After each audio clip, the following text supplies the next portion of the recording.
qu'il y en a, cette campagne présidentielle est quand même hors norme à bien des égards. La plupart des candidats qu'on attendait, Hollande, Valls, Juppé, Sarkozy, ont été balayés, remplacés par des candidats que personne n'avait vu venir, comme Fillon ou Hamon. Droite et gauche ont été fragmentés par la logique des primaires, et depuis des mois, les vrais enjeux de la campagne se sont rendus inaudibles par le feuilleton des affaires.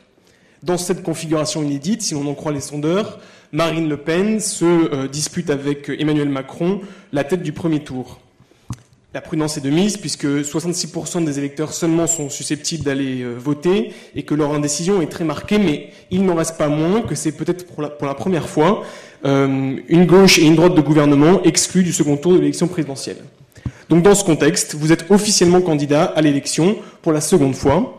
Et à 32 jours du scrutin, si on en croit les instituts de sondage, vous êtes crédité d'environ 11,5 à 13,5% d'intention de vote.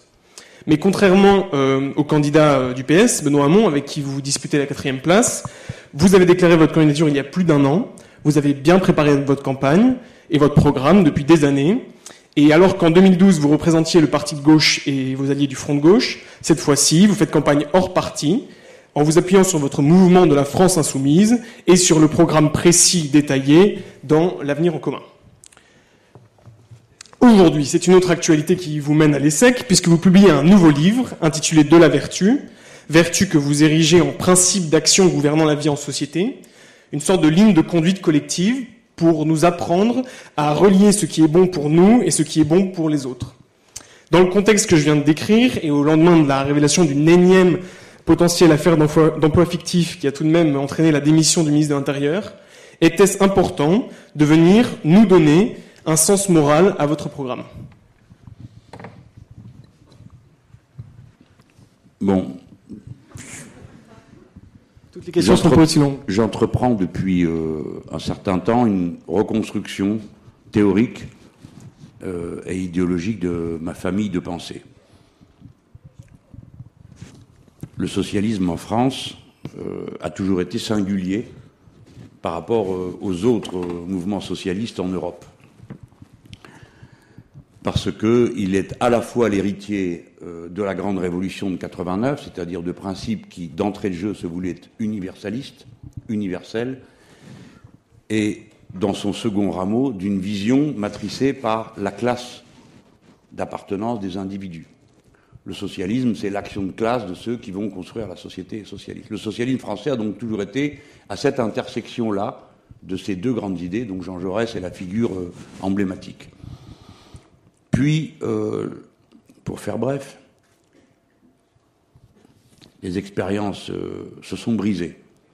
Celle du communisme d'État, qui s'est finie pitoyablement, et spectaculairement. Tout le monde a vu le mur de Berlin tomber. Mais on a moins entendu le bruit que faisait la social-démocratie en s'écroulant. Car elle aussi s'est écroulée. Dans toute l'Europe, accrochée dans des coalitions dans plus de la moitié des pays avec les partis de droite, le projet d'alternative qu'incarnait la social-démocratie s'est dilué, perdu, en relation avec une difficulté de fond qui est qu'elle n'avait plus d'interlocuteurs pour négocier. La social-démocratie s'est construite dans la négociation entre les partis ouvriers, eux-mêmes liés aux syndicats, et le capital national. À partir du moment où le capital se transnationalise, le tapis se retire sous les pieds de la social-démocratie et elle s'est effondrée. Je fais bref, là, donc ne m'en veuillez pas du côté peut-être un peu sommaire et caricatural de la discussion, de la présentation. Et les circonstances de l'existence ont fait que ma manière de voir l'idéal qui m'animait a d'abord été de nature plus philosophique que traditionnellement celle qui était la motivation de mes autres compagnons ou camarades qui étaient entrés dans le combat politique plus par un chemin ou social ou de cette nature. Pour moi, l'universalisme républicain est ma matrice de départ. Le reste est venu comme des instruments pour accomplir ce projet. Et dans les années 80, 90, 2000, c'est la perdition totale. C'est-à-dire que tout ce que nous avions prévu, rien ne se passe. Tout ce que nous entreprenons, tout échoue. Et notamment le rêve qui avait pris le relais de notre idée de la construction du socialisme dans un pays, qui est celui de 81, se dilue et on a proposé une autre stratégie, la construction d'une Europe qui serait le nouvel horizon du progrès social, de la paix et du bonheur. Et c'est le contraire qui se passe. C'est-à-dire tout ce qu'on a prévu, là non plus, rien ne se passe comme prévu.